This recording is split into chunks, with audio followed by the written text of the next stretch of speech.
Hi everyone, नमस्कार सभी को। मेरा नाम है प्रियंका सिंह और आपका स्वागत है मेरे यूट्यूब चैनल पे। Okay, so today's video is going to be very exciting because मैं ये बहुत टाइम से ये वीडियो बनाना चाहती थी। It is going to be about my manifestation success story and if you don't know what is manifestation, so let me tell you. So basically आपने law of attraction के बारे में सुना होगा दैट जो हम सोचते हैं वही होता है। Like our thoughts creates our reality. तो जिस भी थॉट को आप सबसे ज़्यादा पावर दोगे, जिस भी थॉट पे आप सबसे ज़्यादा एनर्जी लगाओगे, वो आपके रियलिटी में आपको शो होगी। आपकी इनर जो वर्ल्ड में चल रहा है वही आपके एक्सटर्नल वर्ल्ड में बाहर निकल के आता है। वो इन रियलिटी आपको दिखता है वो चीज़। सो मैंने बहुत सारी चीज़ें ऐसी एक्सपीरियंस की हैं और ये सारी चीज़ें जब मैंने एक्सपीरियंस की थी तब तो मुझे इन चीज़ों के बारे में उतना मतलब ये नहीं था, नॉलेज भी नहीं था। और ये जो टर्म्स है लॉ ऑफ अट्रैक्शन, मैनिफेस्टेशन, ये सब मुझे उतना नॉलेज भी नहीं था उस टाइम पे। But I still did it and मैंने बुरी चीज़ें भी मैनिफेस्ट किया। आई शेयर सम टाइम कभी। लेकिन ये एक चीज़ है जो मैं शेयर करना चाहती थी। मेरी फर्स्ट जॉब या इंटर्नशिप कह सकते जो लगी थी, जो आई डेंट रियलाइज़ कि I manifested it. So here's the story line. वैसे मैं पहले ये डिस्क्लेमर दे दूँ कि ये 2 साल पहले का है, लाइक 2022 की बात है। यस। सो क्या हुआ था कि रीसेंट स्टोरी नहीं है ये, मैं रीसेंट का भी बहुत कुछ शेयर करूँगी आगे जाके। तो 2022 में मैंने 2021 में मैं ग्रेजुएट हुई थी कॉलेज से। एंड उस टाइम मैंने सोचा था कि चलो एमबीए कर लेते हैं। मुझे उतनी क्लैरिटी नहीं थी अपने करियर की कि मुझे क्या करना चाहिए आगे। तो मैंने सोचा कि चलो एमबीए कर लेते हैं। एमबीए का मुझे बचपन से था दिमाग में कि एमबीए करना है। तो लेकिन मेरा ये क्वांटिटेटिव एप्टीट्यूड और ये जो और एक जो डेटा इंटरप्रिटेशन होता है डीआईएलआर, ये मेरा स्ट्रॉन्ग नहीं है। मेरे पास इतना दिमाग नहीं है इतनी स्मार्ट नहीं हूँ मैं नंबर्स के साथ। लेकिन इंग्लिश मेरा ठीक ठाक था। तो मैंने सोचा ट्राई करके देखते हैं। तो मैंने आई थिंक 3 महीने प्रिपरेशन की कैट की और उसके बाद एग्ज़ाम दिया और मेरा बहुत ही बेकार आया। रिज़ल्ट जो था वो बहुत बेकार आया। ठीक है, तो मैंने सोचा कि भाई जब अच्छे मार्क्स आ ही नहीं रहे हैं और अच्छा कॉलेज मिलेगा ही नहीं तो इतना इन्वेस्ट करके क्या फ़ायदा।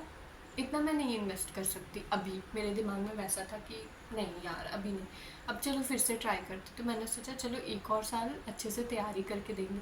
पर कहीं ना कहीं मुझे मन में ऐसा था कि भाई पता नहीं, वो फील नहीं आ रही थी कि मुझे ये करना चाहिए। मुझे ऐसा लग रहा था कि नहीं यार। और मेरा एक अच्छे कॉलेज में हैदराबाद में हो भी रहा था, बट मैंने नहीं किया उस चीज़ को चूज़। मैंने सोचा फिर से थोड़ा पढ़ लेते हैं। पर रियलिटी तो यही थी कि क्वांटिटेटिव एप्टीट्यूड और मैथ्स ऐसा तो नहीं है कि आप एक दिन में सीख जाओगे, और मेरा वो बहुत ही वीक था।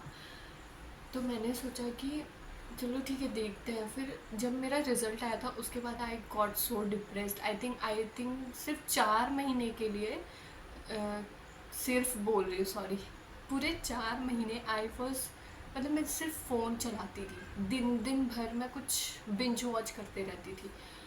और उस टाइम में इतना ज़्यादा थॉट्स में इतना ये था कि क्या होगा मेरा, मुझे समझ नहीं आ रहा मुझे करना क्या है, मेरा पर्पस क्या है। मतलब ऐसा दिमाग में आ रहा था कि यार क्या करूँ मैं, कॉलेज एडमिशन लूँ या एक साल ड्रॉप लूँ, कुछ समझ नहीं आ रहा था। फिर जैसे तैसे लेके मैंने अप्रैल में एक और एमबीए का कोचिंग फ़ीस भर दिया जिसमें 25,000 मेरे रुपए डूब गए। तो मैंने वो भर दिया। लेकिन क्या हुआ, उसी time I stumbled upon a video by C A Neha Datta on YouTube, आपको पता होगा। When I stumbled upon her video, उन्होंने उसमें बात की थी कि उन्होंने लिंक्डइन से कैसे कंटेंट राइटिंग के प्रोजेक्ट्स लिए थे। तो she started writing on LinkedIn and वहाँ से उनको ऑफर्स मिलने लगे। सो आई डिड द सेम। मुझे राइटिंग का पहले से ही थोड़ा बहुत शौक था, तो मैंने स्टार्ट कर दिया। और मैंने कुछ सोचा नहीं कि भाई मैं कैसा लिखती हूँ कैसे नहीं। I just started sharing my own experiences और धीरे धीरे मेरे पोस्ट्स बहुत ज़्यादा अच्छे काम करने लगे लिंक्डइन पे। जो मेरी फाउंडर है उन्होंने मुझे मैसेज किया, आई commented on her post and वहाँ पे शायद उनको मेरा कमेंट अच्छा लगा या प्रोफाइल उन्होंने देखी होगी, तो उन्होंने वहाँ से मुझे अप्रोच किया। उनकी एजेंसी उस टाइम पे स्टार्ट हो रही थी, तो उन्होंने अप्रोच किया वहाँ से, और मुझे कुछ नहीं आता था। I am so thankful to her, क्योंकि मुझे कुछ नहीं आता था और she gave me that first chance. मतलब एक होता है ना, किसी को कुछ नहीं आता, उसको आपने ले लिया and she took that risk on me. उन्होंने बोला आप कर लोगे, लिख लोगे? मैंने बोला हाँ हाँ, बस मुझे हाँ हाँ करने आ रहा था। And then I took the opportunity. उसके बाद अभी तक मैं वहीं काम कर रही हूँ, और मैं उस जॉब में मेरी इतनी ग्रोथ हुई है, इतनी ज़्यादा मैंने इतने सारे स्किल्स सीखे, B it management skills, people skills और राइटिंग, रिसर्च स्ट्रैटेजी, बहुत कुछ सीखा मैंने। तो एंड जब वो जॉब इंटर्नशिप मेरी लगी एंड मैं अच्छा परफॉर्म कर पा रही थी, बिकॉज मेरा वर्क एथिक थोड़ा स्ट्रॉन्ग है कि मैं करना चाहती थी काम, और उस टाइम मेरे पास कोई ऑप्शन भी नहीं था। मुझे लगा कि मुझे ये तो इसमें वर्क करना है, क्योंकि मुझे उसमें मज़ा आ रहा था काम करने में, मैं इन्जॉय करती थी अपना काम, मुझे लगता ही नहीं था कि मेरा काम काम है। तो when I started doing that, उस टाइम मुझे थोड़े कुछ टाइम बाद मुझे रियलाइज़ आया कि oh my god, I manifested this. Because मैंने एक बार अपने कॉपी में लिखा था कि I am doing my dream job, और उस टाइम सैलरी ज़्यादा नहीं थी, 10,000 थी, क्योंकि मैं पार्ट टाइम इंटर्नशिप कर रही थी। तो मैंने अपने इसमें लिखा था कि I am doing a job worth ₹10K, और मैंने ऐसा लिटरली लिखा था, इंटर्नशिप लिखा था, और वो रियलिटी में कन्वर्ट हो गया था। और वो मुझे बहुत, मैं ना वो डायरी दिखाती जिसमें मैंने लिखा था, बट कुछ टाइम पहले ही सारी, क्योंकि बहुत सारी डायरीज थी तो वो रद्दी में दे दिया मैंने, क्योंकि भर गया था। उसमें मैंने लिखा था और वो सच हो गया, एंड उस जॉब में मेरी इतनी ग्रोथ हुई। आज के टाइम पे मेरे पास बहुत अच्छे स्किल्स है, और आई एम सो ग्रेटफुल कि मुझे वो मौका मिला। मुझे ऐसा लगता है कि जब हम बहुत ज़्यादा हार मान जाते हैं, रॉक बॉटम पे आ जाते हैं, लेकिन वो पॉसिबल, अगर फिर भी उसके बाद भी ना आप कुछ कर सकते हो, क्योंकि आपके अंदर वो बिलीफ होना चाहिए, सेल्फ बिलीफ, कि कुछ ना कुछ तो हो जाएगा। मेरे अंदर भी वही था। वो 4 महीने मैंने टाइम वेस्ट किया, पर दिमाग में ऐसा रहता था कि नहीं यार, कुछ तो होगा, like I will find something, I need to find something. और मेरे दिमाग में हमेशा ऐसा था कि मुझे ऐसे ट्रेडिशनल जॉब नहीं करनी थी, जॉब कॉर्पोरेट जॉब। मेरे दिमाग में था कि मुझे थोड़ा सा अलग करना है, क्योंकि क्रिएटिव दिमाग है मेरा थोड़ा। So I always wanted to do that, and that finally happened. That was my dream job success story, manifestation. And I believe कि जब आप कहीं लिख देते हो एक गोल, फिर भूल जाते हो और उस पर प्रेशर नहीं डालते, और एक सेल्फ बिलीफ रखते हो कि यार हो जाएगा, चलो देखते हैं ना क्या होता है, तब वो चीज़ रियलिटी में कन्वर्ट हो जाती है।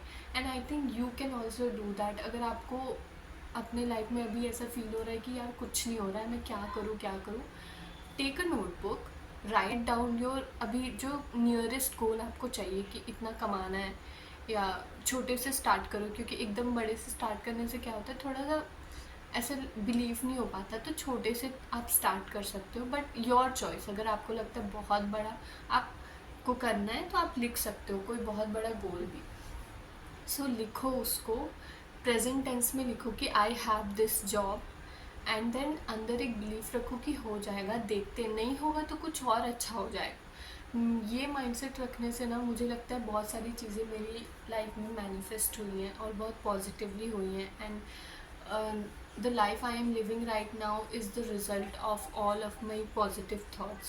It's the result of my manifestations. And yeah, that's it. And I hope, मतलब ये मैंने बहुत फास्ट फॉरवर्ड ऐसे करके बताया है। There are so many aspects that I want to share. ऐसे बहुत सारी स्टोरीज मैं शेयर करती रहूँगी, बट यार ये एक स्टोरी जो मेरे दिल के बहुत करीब है। So I hope you loved this. अभी मौसम बहुत ख़राब हो रहा है तो साउंड आ रहा है। अभी पूरे मौसम मेरी सारी वीडियोस ऐसे ही आएंगी, क्योंकि इधर दिन भर बारिश होती है।